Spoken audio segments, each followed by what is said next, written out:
Oui, qui récemment ont eu le bonheur de recevoir le président de la transition, le président de la République, chef de l'État, le général de brigade Brice Clotaire Oligui Nguema, qui, dans le cadre de sa tournée républicaine, avait visité le département comme tous les autres départements d'ailleurs. Et il était question pour nous de faire le point sur cette visite, parce que avant de partir, avant d'aller l'accueillir, il y a eu des réunions, des rencontres à cet effet, des rencontres préparatoires. Il était donc de bonne loi que, après la manifestation, que nous nous retrouvions pour rendre compte à ceux qui n'étaient pas là ou à ceux qui ont contribué de quelque manière que ce soit, mais qui n'avaient pas forcément des responsabilités. Il était donc question pour nous de rendre compte et d'envisager l'avenir après cela. Parce que cette visite était aussi pour nous une occasion d'amorcer une nouvelle approche en ce qui concerne le développement du département de l'économie. En somme, combien de projets ont été identifiés pour ce département? Alors, il faut tout de même rappeler qu'effectivement, à l'occasion de cette tournée, le chef de l'État avait mis un accent particulier sur le développement de chaque localité. Et pour cela, et c'est la raison pour laquelle d'ailleurs, à chacune de ces étapes, il a laissé une importante somme de 5 milliards dans toutes les provinces visitées. Et cette enveloppe, naturellement, est à repartir entre départements, mais pour le développement local. Il était question donc d'amorcer la réflexion, parce que aujourd'hui, on ne peut pas dire que c'est désormais la mise en œuvre.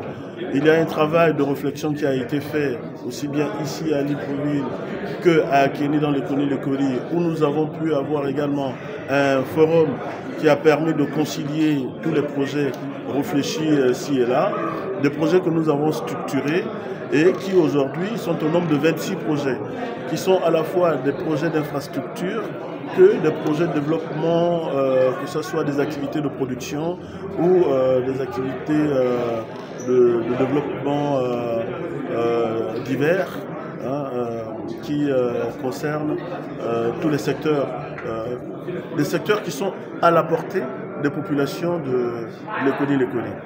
Donc ces 26 projets vont être mis en œuvre, mais leur mise en œuvre exige que les ressortissants, les filles et fils du département de l'économie réfléchissent sur un meilleur cadre de gestion, qu'ils réfléchissent sur les meilleurs mécanismes de gestion, qu'ils réfléchissent sur les conditions de financement de ces différents projets qui ont été retenus, tout en soulignant que ces projets appellent à l'entrepreneuriat, donc à l'initiative privée.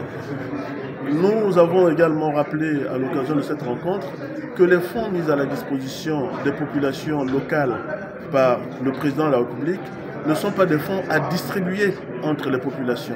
Ce sont des fonds de développement. Deux axes essentiels: les infrastructures communautaires et les activités créatrices d'emplois, donc des activités de production.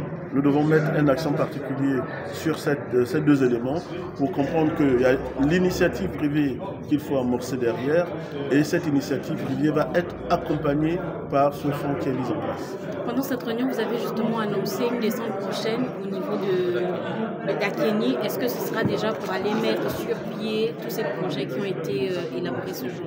Oui, absolument. Et comme je vous l'ai dit dès le départ, ça ne se décide pas au niveau de Libreville. À Libreville, nous avons les ressortissants de l'économie résidents ou de passage.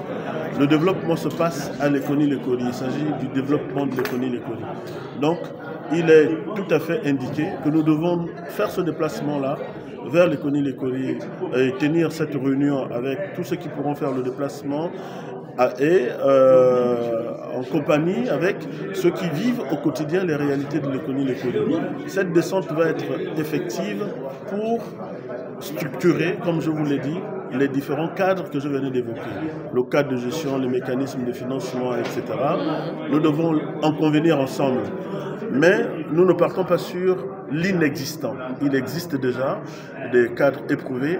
Pour vous dire sommairement, il existe pour les provinces le Conseil consultatif provincial, qui est aujourd'hui effectif dans le Moyen-Orient, qui va être effectif dans les autres provinces. Ce cadre qui est déjà institué par l'État est l'un des cadres dans lequel nous pouvons développer tous ces éléments que je venais d'évoquer. Parce que c'est non seulement institué et encadré, mais en plus, c'est un cadre qui réunit tous les acteurs concernés par le développement local. Donc nous pourrions partir de ce cadre de conseil consultatif provincial, peut-être pour le décliner en conseil consultatif départemental, parce que tous les mécanismes s'y trouvent et ça donne aussi la possibilité à l'État, au chef de l'État en particulier, qui accorde une importance capitale à la bonne utilisation de ces fonds. Ça donne là l'occasion au gouvernement d'exercer son rôle d'évaluateur, donc pouvoir faire le suivi et l'évaluation de l'utilisation de ce fonds. Merci. Peut-être vous représenter à nouveau pour vos téléspectateurs. Abdourazak Gikambogo, secrétaire général du gouvernement et agissant en tant que coordonnateur général de cette organisation départementale. Très bien, merci.